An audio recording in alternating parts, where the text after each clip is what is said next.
I still remember the day when our small town was shaken to its core. It was a typical summer evening, with the sun setting over the horizon and the stars beginning to twinkle in the sky. But little did we know, a sinister force was lurking in the shadows, waiting to strike. I had always loved our small town, with its quaint main street and friendly residents. But as the days went by, I started to notice a strange pattern. People were disappearing, one by one. At first, we thought it was just a coincidence, but as the disappearances continued, we realized that something was seriously wrong. The first person to vanish was my best friend, Sarah. She was a bright and bubbly person, always laughing and joking with her friends. But one day, she simply vanished. Her parents were frantic, searching high and low for any sign of her, but there was nothing. As the days went by, more and more people disappeared.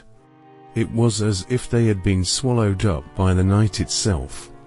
The town was in a state of panic, with everyone wondering what was happening. The police were stumped, unable to find any leads or clues. I was consumed by fear, wondering if I would be next. I tried to stay indoors, but the fear was always there, lurking in the shadows. I knew that I had to do something, but I didn't know what. One night, I decided to take matters into my own hands. I grabbed my phone and set out to investigate the disappearances. I started by talking to the police, but they were tight-lipped about the case. They told me that they were doing everything they could, but they couldn't find any leads. I decided to take a different approach. I started by talking to the people who had disappeared. I knew it sounded crazy, but I had to try. I started by visiting Sarah's parents, who were still reeling from her disappearance. They told me that they had seen nothing out of the ordinary, but I could sense that they were hiding something. I continued my investigation, talking to the families of the missing people.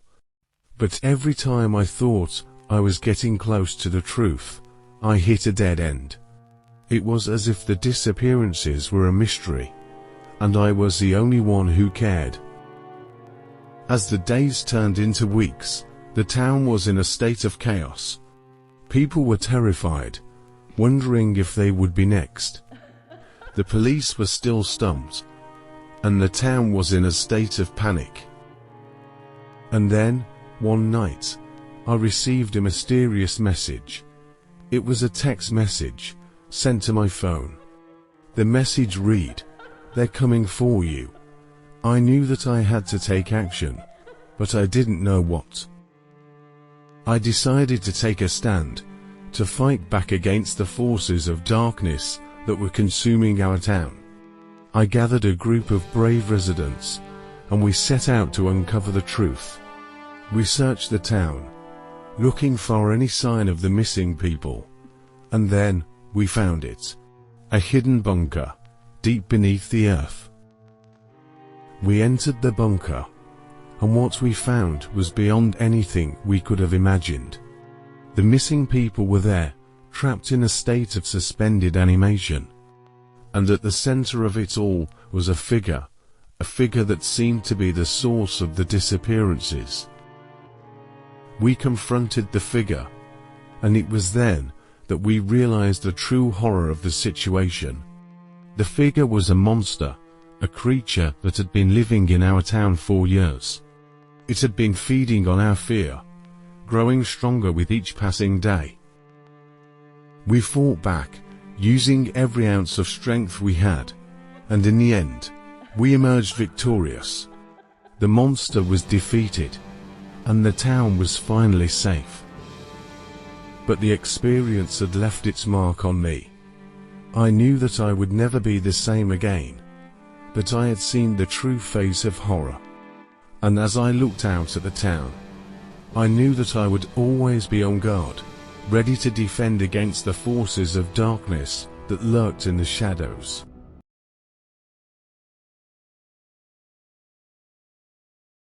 I still remember the night when I first saw the figure in my dreams.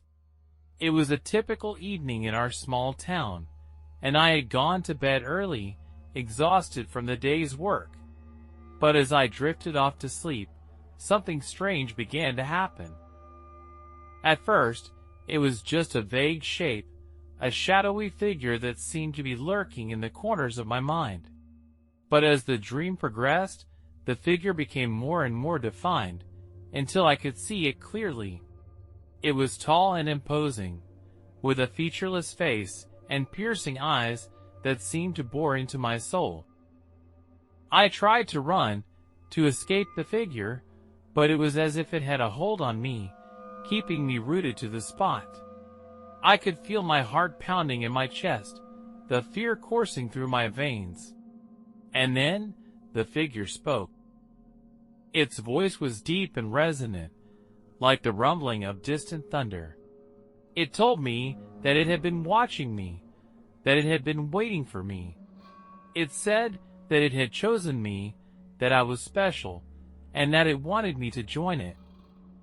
I woke up with a start, my body drenched in sweat. I tried to convince myself that it was just a dream, that the figure couldn't be real. But as the days went by, I started to notice that other people in the town were having similar experiences. At first, it was just a few people, but soon, it seemed like everyone was talking about the figure in their dreams. Some said that it had tried to lure them in, to convince them to join it. Others said that it had threatened them, warning them of dire consequences if they didn't obey. I knew that I had to do something, that I couldn't just sit back and let this happen. So, I started to investigate, talking to the other people who had seen the figure. I tried to find out if there was any connection between them, any clue that might lead me to the truth. But the more I dug, the more I realized that this was no ordinary phenomenon. The figure seemed to have a hold on the town, and it was growing stronger with each passing day. People were starting to disappear, and the police were stumped, unable to find any leads. I knew that I had to take matters into my own hands. I started to research the figure, trying to find out what it was, and where it had come from. I scoured the internet, poring over old books and articles, searching for any clue that might help me understand what was happening. And then, one night, I had a breakthrough.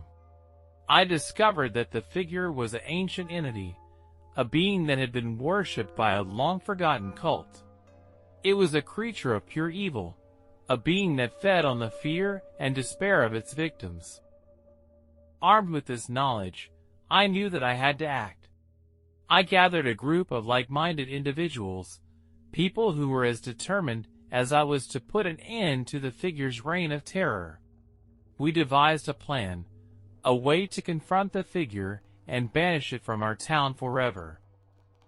It was a harrowing experience, a battle of wills and wits that pushed us to the brink of madness.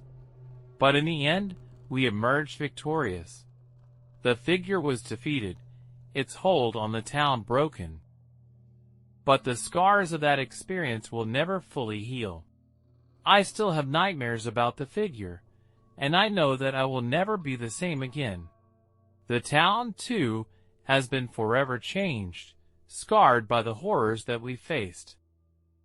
And as I look out at the town, I can't help but wonder what other dark secrets it might be hiding. I know that I will always be on guard, ready to face whatever comes our way. Because in a small town like ours, the darkness is never far away.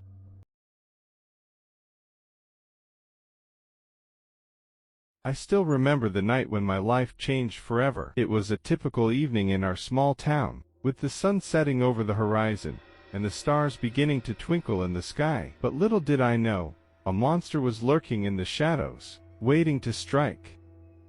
I had always been a night owl, preferring the quiet and solitude of the evening hours. But as the clock struck 12, I began to feel a sense of unease. It was as if something was watching me, waiting for the perfect moment to strike. At first, I thought it was just my imagination playing tricks on me, but as the days went by, I started to notice a pattern. Every time I ventured out after midnight, I would see him. He was tall, with piercing eyes and a menacing grin. He would always be lurking in the shadows, watching me with an unnerving intensity. I tried to ignore him, to pretend he wasn't there, but I couldn't shake the feeling that he was waiting for me, waiting for the perfect moment to strike. And then, it happened. I was walking home from a late-night shift at the local diner when I saw him. He was standing on the corner, his eyes fixed on me with an unnerving intensity. I tried to run, but he was too fast. He grabbed me from behind, his cold, clammy hand wrapping around my mouth. I tried to struggle, but he was too strong. He pulled me deeper into the woods, away from the main path. I was terrified, my mind racing with thoughts of what could happen to me. I knew I had to think fast if I wanted to survive. As we walked deeper into the woods, I could feel his grip on my mouth loosening. I took a deep breath and tried to scream, but my voice was muffled by his hand. I knew I had to keep trying, so I bit down hard on his hand, trying to break free. He yelped in pain and released his grip on my mouth. I took advantage of the momentary distraction to make a run for it. I sprinted through the woods, my heart pounding in my chest, until I finally reached the safety of my apartment. I locked the door behind me and collapsed onto the couch, my body shaking with fear. I knew I had to report the incident to the police, but I was too scared to leave my apartment. It took me several days to muster up the courage to go to the police station and file a report.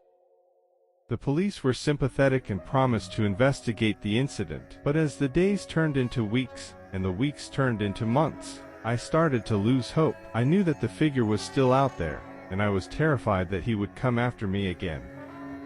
It took me a long time to recover from that terrifying night. I had nightmares and flashbacks, and I was always looking over my shoulder, waiting for the figure to strike again. But eventually, I started to feel more confident, and I began to venture out of my apartment again.